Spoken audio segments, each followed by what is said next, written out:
Welcome! Today I'm showing how to switch on or off screen touches into screen recorder in your INFINIX HOT 11.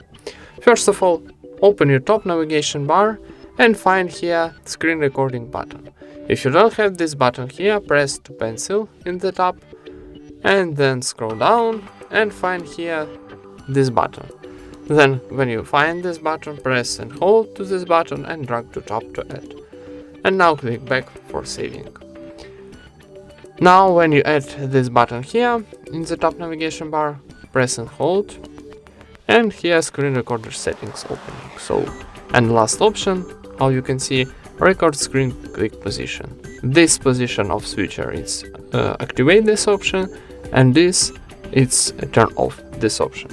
And that's it. Thank you for watching, leave thumbs ups and subscribe to our channel.